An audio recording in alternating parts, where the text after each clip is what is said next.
channel. I hope you are fine and studying well. Today we will start our 15th unit polymers and today's topics are general introduction and classification of polymer. Let's start. Polymers. Polymers are the high molecular mass compounds which are formed by combination of simple molecules. Polymers are high molecular mass compounds which are formed by combination of a large number of simple molecules और in simple molecules को बोलते हैं monomers.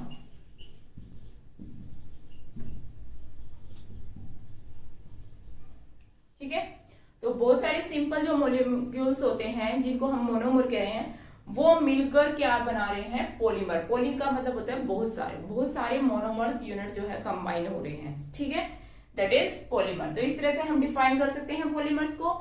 Polymers are the high molecular masses compounds which are formed by combination of simple molecules called monomers. Now, polymerization.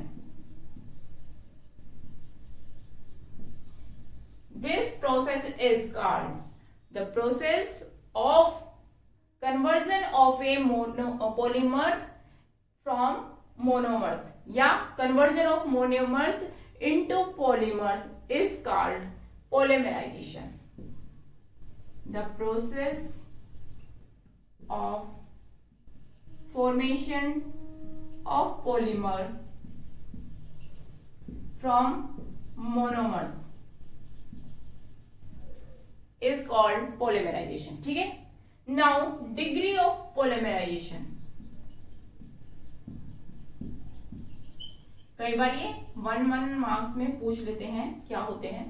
देखो, monomers unit हमने बताया कि repeat होकर क्या बना रही है, एक पॉलीमर बना रही है. मान लो ए हमारी मोनोमर यूनिट है, वो बार बार में कंबाइन होएगी रिपीट इस तरह से और क्या बना रही है, ये एक क्या बन गया पॉलीमर.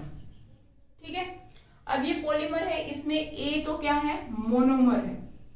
अब ये कितने टाइम्स रिपीट हुए हैं 1 2 3 4 5 6 टाइम्स रिपीट हुए हैं, तो इसका डिग्री ऑफ पॉलीमराइजेशन क्या हो गया 6 हो गया. तो जितने नंबर ऑफ टाइम्स रिपीट होती है कोई monomer unit to form a polymer, that is degree of polymerisation. Is it clear? Now classification of polymer. Polymers can be classified into different categories based upon different manners. For example, first हम classify करेंगे polymers को based upon origin, कि उनका origin कैसे हुआ है, कैसे वो बने हैं, उसके बेस पे polymers can be classified into 3 categories. Number 1 natural polymer, number 2 synthetic polymer, and number 3 semi-synthetic polymer. ये है इनके ओरिजिन के बेस पे. ठीक है, अब देखो नाम से ही इंडिकेट है जैसे कि नेचुरल पॉलीमर, यानी कि नेचर में एज इट इज ये प्रेजेंट होते हैं, that are called natural polymer. The polymer which are present in nature as it is, they are called natural polymer. For example, अभी हमने ये किए भी थे बायोमोलिक्यूल्स वाले चैप्टर्स में. आपने देखा जो स्टार्च है वो किससे मिलकर बना था भाई, अल्फा ग्लूकोज यूनिट जो है वो बार बार में रिपीट होके क्या बना रही थी, स्टार्च बना रही थी. तो स्टार्च क्या है, एक नेचुरल पॉलीमर है और इसकी मोनोमर यूनिट क्या है अल्फा ग्लूकोज. ये क्या होगी इसकी मोनोमर यूनिट. ठीक है, नंबर 1 स्टार्च हो गया. Number 2 cellulose. सेलुलोज भी एक क्या है पॉलीमर है. इसमें सिर्फ क्या होता है बीटा ग्लूकोज यूनिट जो है वो रिपीट होकर बनाती है इसको, तो इसकी मोनोमर यूनिट क्या होगी बीटा ग्लूकोज यूनिट. तो मोनोमर यूनिट भी आपने याद रखनी है, ठीक है। और हमने किया था, देखो प्रोटीन बनाया था, प्रोटीन भी हमने बोला था एक पॉलीमर होता है, किसका होता है, अल्फा एमिनो एसिड का, है ना। अल्फा एमिनो एसिड बहुत सारे जो है मिलकर क्या बनाते हैं, पेप्टाइड लिंक से वो लिंक होते हैं ना, और प्रोटीन बनाते हैं। और आप ले लो ये नेचुरल जो रबर होता है, रबर के पेड़ होते हैं ना, नेचुरल रबर, ये भी क्या है, एक नेचुरल पॉलीमर है। इसकी यूनिट होती है आइसोप्रीन, ठीक है। आगे हम इनके स्ट्रक्चर वगैरह डिटेल में करेंगे, वहां देखेंगे। तो इस तरह से हम देखें कि ओरिजिन के बेस पे नेचुरल पॉलीमर जो है उसको कैसे डिफाइन करेंगे हम। The polymer which are present in nature as it is called natural polymer. For example starch, starch की जो है मोनोमर यूनिट होगी अल्फा ग्लूकोज यूनिट, सेलुलोज जो कि बीटा ग्लूकोज यूनिट से बनाता है, और प्रोटीन जो है अल्फा अमीनो एसिड से बना हुआ होता है, और नेचुरल रबर जो आइसोप्रीन से। तो 2-4 एग्जांपल आप लिख लेंगे, ठीक है। नाउ बात करते हैं हम सिंथेटिक पॉलीमर की। नाम से इंडिकेट, सिंथेटिक मतलब जो सिंथेसाइज किए जाते हैं। The polymer which are synthesise by human beings, जो हम लेबोरेटरी वगैरह में सिंथेसाइज करते हैं, that are called synthetic polymer और मैन मेड पॉलीमर। इनको मैन मेड पॉलीमर भी बोलते हैं, ठीक है। फॉर एग्जाम्पल जैसे कि पीवीसी है, पॉलीविनाइल क्लोराइड है, पॉलीथीन है, पॉलीथीन ये क्या है, किससे बनता है, इथीन मॉलिक्यूल जो है वो रिपीट होकर पॉलीथीन बनाता है। आगे हम इनको डिटेल में करेंगे इस स्ट्रक्चर को, ठीक है। नाइलॉन है, जिनके जो है कपड़े वगैरह बनते हैं, तो वो क्या है, सिंथेटिक पॉलीमर है, ह्यूमन बीइंग्स द्वारा बनाए गए हैं लेबोरेटरी में, ठीक है। नाउ सेमी सिंथेटिक पॉलीमर की अगर हम बात करते हैं, देखो सेमी मतलब हाफ, सिंथेटिक मतलब जो हाफ सिंथेटिक हो, यानी कि नेचुरल में कुछ प्रेजेंट है जैसे, और उसके ऊपर हमने कोई प्रोसेस की और फिर पॉलीमर बना, दैट इज सेमी सिंथेटिक। आधा सिंथेटिक, आधा नेचुरल था, आधा हमने उसको ऊपर वर्क किया, तो that is semi synthetic. The polymer which are derived, natural polymer derived किए गए हैं किस पे, नेचुरल जो पॉलीमर है उनसे डिराइव किया गया है, यानी उनके ऊपर कोई प्रोसेस की गई है, that are semi synthetic polymer. For example जैसे कि सेलुलोज है, आपको पता है ये क्या है, एक नेचुरल पॉलीमर है, ठीक है। इसके ऊपर एसिटाइलेशन करवाते हैं, एसिटाइलेशन मतलब एसिटिक एनहाइड्राइड के साथ इसकी रिएक्शन करवाते हैं in presence of small amount of concentrated sulphuric acid. तो क्या बनता है, सेलुलोज डाइएसिटेट बनता है। तो दिस इज क्या, semi synthetic polymer. Cellulose diacetate is a semi synthetic polymer. Natural था ये सेलुलोज, इस पे हमने प्रोसेस कर दी एसिटाइलेशन, ठीक है। तो क्या बना दिया, सेलुलोज डाइएसिटेट। ये एक पॉलीमर है, तो ये किस टाइप का हो गया आपका, semi synthetic. Is it clear. तो ये था based upon origin. Next classification हम करेंगे based on types of monomers.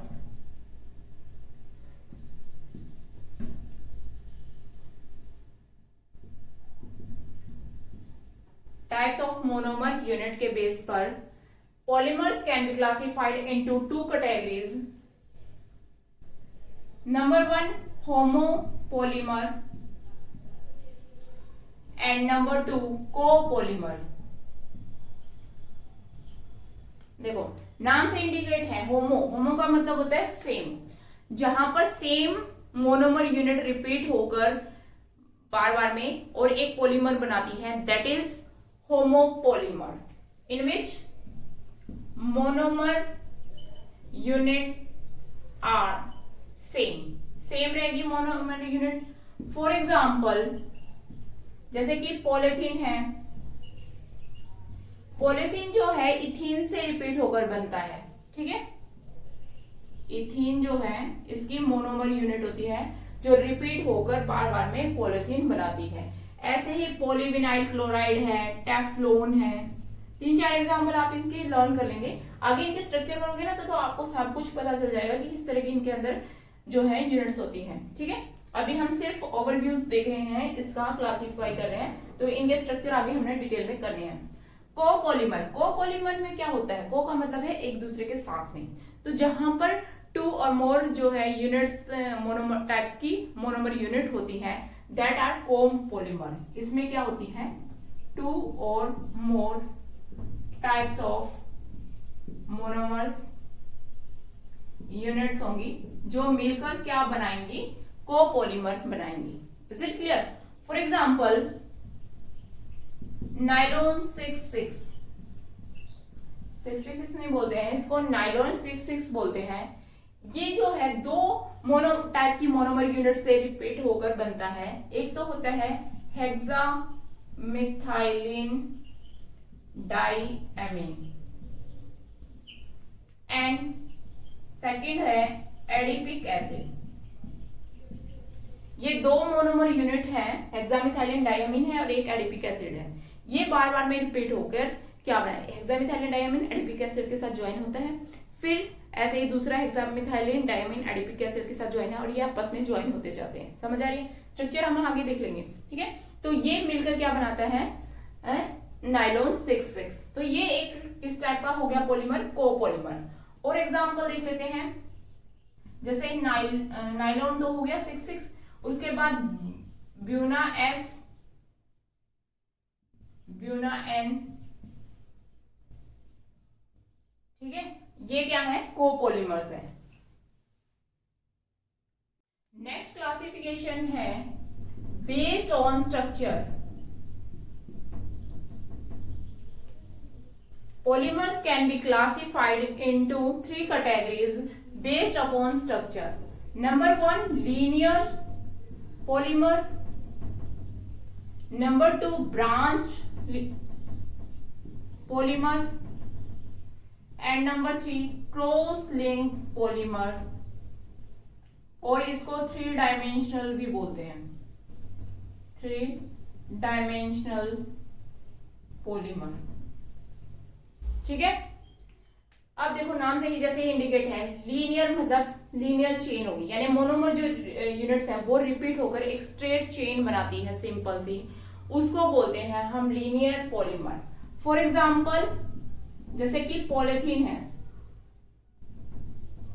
इसमें जो है इथीन मॉलिक्यूल जो है वो रिपीट होकर इस तरह से स्ट्रेट चेन बनाते हैं, इसीलिए वो क्या हो गया, एक लीनियर पॉलीमर हो गया। ठीक है, ऐसे ही नाइलॉन जो है वो क्या है, एक लीनियर पॉलीमर है। ठीक है, ब्रांच पॉलीमर में क्या होता है, जो मोनोमर यूनिट है वो ब्रांचेस भी बनाती है, मतलब इस तरह से लीनियर रिपीटेड होते हैं, उसके साथ में इस तरह से ब्रांचेस भी होंगी। ठीक है, तो वो क्या होगा, ब्रांच पॉलीमर्स। ठीक है, फॉर एग्जांपल स्टार्च, स्टार्च है, उसमें हमने बात की कि अल्फा ग्लूकोज यूनिट से मिलकर वो बनाते हैं, तो ग्लूकोज यूनिट इस तरह से रिपीट हो रही है, मान लो ये ग्लूकोज को हम जी से डिनोट करते हैं, इस तरह से हो रही है, तो इस तरह से भी रिपीट होंगी। ठीक है, तो ब्रांच भी बन रही है वहां पर, तो ये हो गया आपका ब्रांच पॉलीमर। क्रॉस लिंक में क्या होता है, जो सिंपल स्टेट पॉलीमर्स होती हैं वो 3 डायमेंशनल व्यू से वो क्या है, ज्वाइन होते हैं आपस में, मतलब कि इस तरह से यहां से भी ज्वाइन हो रहे हैं, इधर से भी देखोगे आप, इधर से भी, तो इस तरह से काफी तीनों डायरेक्शन में देखोगे एक्स वाई जेड पे, हर एक डायरेक्शन से वो क्या है, ज्वाइन हो जाती है मोनोमर्स यूनिट। ठीक है, जैसे कि ये एक मोनोमर यूनिट है, मान लो ये यहां से भी ज्वाइन हो गई इसके साथ, है ना, यहां से भी ज्वाइन हो गई है। ठीक है, वो यहां से आ गई है, तो इस तरह से एक 3 डायमेंशनल व्यू बना देते हैं वो, तो इनको बोलते हैं क्रॉस लिंक्ड पॉलीमर। ठीक है, तो बेस्ड ऑन स्ट्रक्चर जो है 3 टाइप्स के हो गए, linear polymer, branched molecules and cross linked polymer. इसमें हम पॉलीथीन और नायलॉन बोल देते हैं। इसमें हमारा एग्जांपल हो गया स्टार्च, और इसका एग्जांपल रह गया, इसमें एग्जांपल ले लो आप बेकेलाइट। बेकेलाइट भी हम आपको करवाएंगे डिटेल में। ठीक है, नाउ 4th टाइप है based on molecular forces. Polymers can be classified into 4 categories. Number 1, elastomer. Number 2, fibers. Number 3 thermo elastic polymer and number 5 thermo setting, यहां लिख देते हैं हम है इसको setting polymer, thermo setting polymer. ठीक है, तो 4 टाइप्स के हैं। अब देखो इलास्टोमर जो जिसमें इलास्टिसिटी हो, यानी कि इस तरह से जब हम उसको स्ट्रेच करते हैं तो वापस वो अपनी ओरिजिनल शेप में आ जाता है। ठीक है, तो इनके अंदर जो इंटरमोलिकुलर फोर्सेस होते हैं वो बहुत ही वीक होते हैं, तभी तो वो क्या है स्ट्रेच हो जाते हैं। देखो ऐसे खींचेंगे हम और वो क्या हो जाएंगे स्ट्रेच हो जाएंगे, यानी इनके बीच का जो इंटरमोलिकुलर फोर्स है वो क्या होगा वीक होता है। इनके बीच में फोर्स जो होता है वो वीक होता है, weak van der Waals force of attraction होता है इनमें, वंडरवॉल फोर्स। ठीक है, तो ये क्या है हाईली इलास्टिक होते हैं and they regain their shape after remove it. तो जैसे ही हम उसको छोड़ेंगे तो वो क्या है वापस अपनी ओरिजिनल शेप में आ जाते हैं। एग्जांपल आपको समझ ही आ गया होगा, है ना। रबर, रबर जो है एक क्या है इलास्टोमर है। ठीक है, नेक्स्ट है फाइबर। फाइबर में क्या होता है जो फोर्स ऑफ अट्रैक्शन होता है वो स्ट्रॉन्ग होते हैं। एक तो हाइड्रोजन बॉन्डिंग होती है इनके अंदर, ठीक है, डायपोल डायपोल इंटरेक्शन होती है, डायपोल डायपोल इंटरेक्शन। ठीक है, तो फोर्सेस ऑफ अट्रैक्शन जो है वो स्ट्रॉन्ग होते हैं, इसकी वजह से इनके अंदर इलास्टिसिटी जो है वो नहीं होती है, नो इलास्टिसिटी। ठीक है, इलास्टिसिटी नहीं होगी। ठीक है, इनकी स्ट्रेंथ जो है वो थोड़ी सी ज्यादा होगी एज कंपेयर टू इलास्टोमर्स। ठीक है, फॉर एग्जाम्पल एक एक एग्जाम्पल भी लिख लेते हैं हम। नाइलोन 6 ठीक है, ये क्या है एक फाइबर टाइप का है। नेक्स्ट है thermo elastic polymer. Thermo elastic polymers के अंदर क्या होते हैं, ये पॉलीमर्स ऐसे होते हैं वैसे तो हार्ड होते हैं, इनके अंदर जो फोर्स ऑफ अट्रैक्शन है वो होता है in between elastomer and fibres. Force of attraction क्या होगा in between elastomer and fibre. ठीक है, इनके बीच का होता है। ये हार्ड होते हैं, इसकी वजह से हार्ड होंगे, और जैसे ही जो नॉर्मल टेम्परेचर रूम टेम्परेचर होता है उस पे तो ये क्या होते हैं हार्ड होते हैं, और जैसे ही हम इनको हीट करते हैं हाई टेम्परेचर इनका कर देंगे, हीटिंग कर देंगे, तो ये क्या है सॉफ्ट हो जाते हैं। इस तरह से हम क्या है इनकी शेप को भी जो बार बार में चेंज कर सकते हैं। जैसे पहले कोई शेप का था, फिर हम उसको हीटिंग करेंगे और उसको थोड़ा सा सॉफ्ट बनाएंगे, मोल्टन स्टेट में जाएंगे, और फिर उसको दोबारा कूल करेंगे तो फिर वापस वो किसी हार्ड स्टेट में आ जाएंगे, दूसरी शेप अक्वायर कर लेंगे। ठीक है, तो जैसे जैसे बार बार में हम इसको रिमाउंड कर सकते हैं। तो कोई एग्जांपल याद आ रहा है? यस, प्लास्टिक, जैसे कि पॉलीथीन। पॉलीथीन जो है, ठीक है, टेफ्लॉन,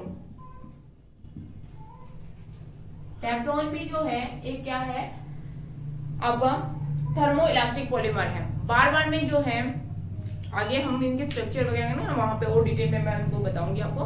टेफ्लॉन जो है ये कहाँ पे जो आपके क्या होते हैं नॉन स्टिक बर्तन होते हैं ना, उन वो बनाए जाते हैं टेफ्लॉन वगैरह से।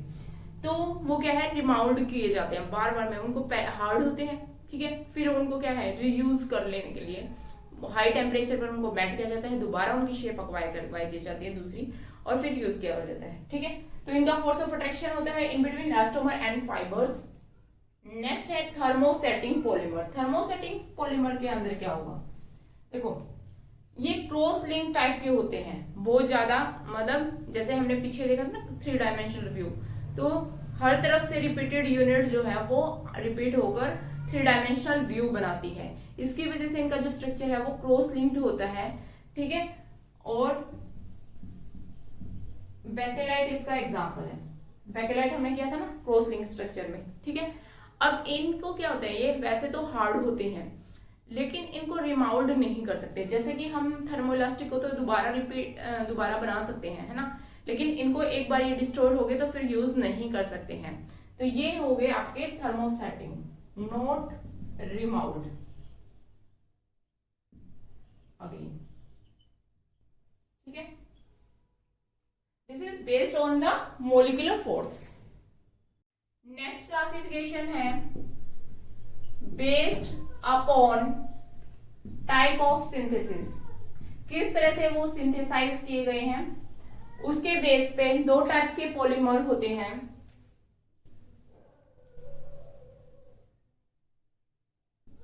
एक तो क्या होता है आपका जैसे कि एडिशन से बने तो उनको बोलते हैं एडिशन पॉलीमर।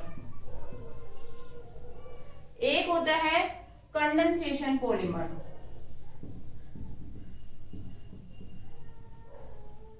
ठीक है, नाम से इंडिकेट है एडिशन, यानी कि जो मोनोमर यूनिट है वो आपस में क्या हो जाएगी, ऐड हो जाएगी, जुड़ जाएगी बस, और सिंपल क्या बनेगा आपका addition polymer. For example polythene.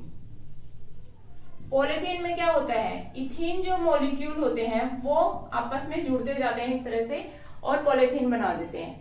ऐसे ही पॉलीविनाइल क्लोराइड पीवीसी है, ठीक है, उसके अंदर भी रिपीटेड यूनिट होती है। टेफ्लॉन है, इनके अंदर भी सेम यूनिट जो आपस में जुड़ती जाती है और क्या बनाती है, पॉलीमर बनाती है, दैट आर एडिशनल या एडिशन पॉलीमर।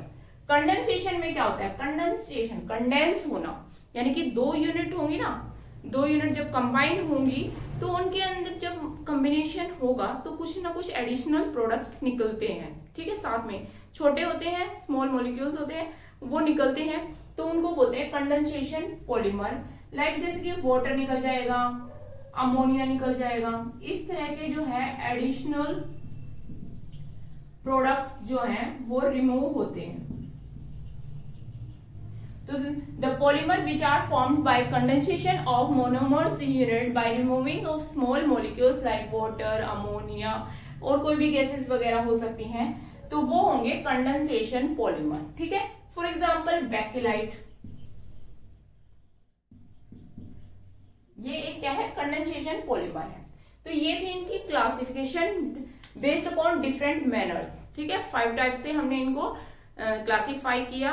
ठीक है, और कैटेगरीज देखी, उनके एग्जाम्पल भी देखे। ठीक है, इसके बाद हम पॉलीमराइजेशन प्रोसेस एक्चुअल में होती कैसे है, कैसे वो जो है मोनोमर्स यूनिट आपस में ज्वाइन होती है और फिर पॉलीमर बनता है, वो देखेंगे। और उसके बाद हम डिफरेंट पॉलीमर्स को डिटेल में स्टडी करेंगे, तो वो हम नेक्स्ट लेक्चर में कर लेंगे। आज के लिए बस इतना ही करते हैं। इसी तरह आप पढ़ते रहें और मुस्कुराते रहें। जय हिंद।